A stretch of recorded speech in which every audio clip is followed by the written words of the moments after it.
Hey guys, welcome back to my channel. Today we are making my go-to recipe for protein waffles. It's made with whole foods and no protein powder. Today I'm just making a batch of 4 waffles. We are going to start with 1 cup of flour. You can use any flour you'd like. 1/2 teaspoon of baking powder. 1/2 teaspoon of salt. And 1 16-ounce container of cottage cheese. I love to use good culture. I'm using 2% here. I also like the whole. It just depends on what's available because if you know, you know. It's been very hard to find, but I kind of make these in batches of either 4 or 8, depending on how many containers of cottage cheese I'm going to use, basically. So today I'm just making 1 batch of 4 with 1 container.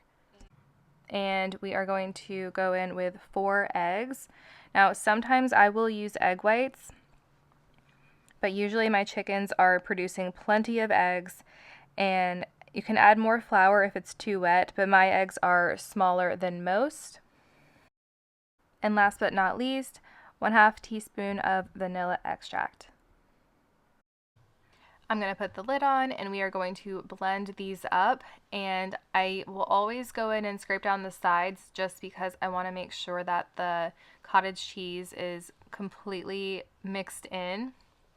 I actually recently started putting it all in the blender, but I used to just mix the cottage cheese with the eggs and then add the flour and salt and baking powder, but I found it was a lot easier to mix it all together and be able to pour from the blender pitcher. And also, if it was taking me a long time to do a bigger batch, I could also put it in the fridge a lot easier than a bowl as well.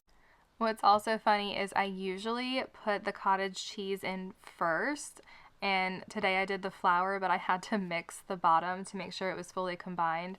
So it's easier if you add the wet ingredients first and then the dry, and if you're layering it in the blender pitcher, just as a little side note.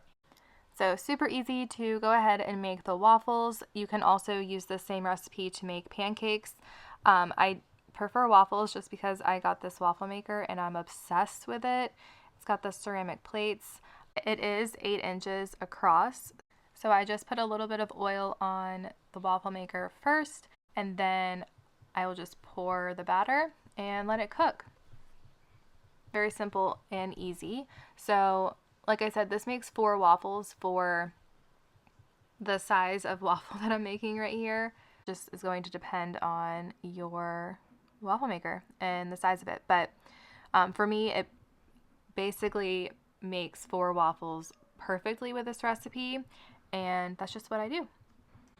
I also will tap the tongs on it and make sure it's not squishy, and that's just in general with cottage cheese waffles and pancakes. If I don't cook it long enough, it's going to be a squishy texture. So I make sure to cook it really well. And as you can see, this one is ready to go. And most of the time I will have this just plain as is with some butter, and that's it.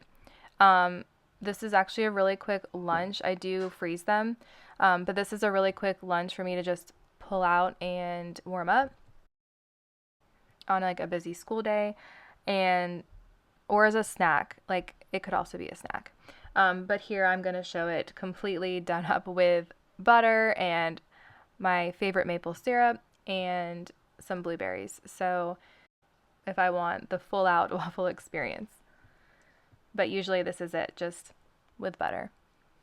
I hope you enjoyed my quick protein waffle recipe, and I will have the very short list of ingredients in the description below. And thank you so much for watching. I'll see you in the next one. Bye.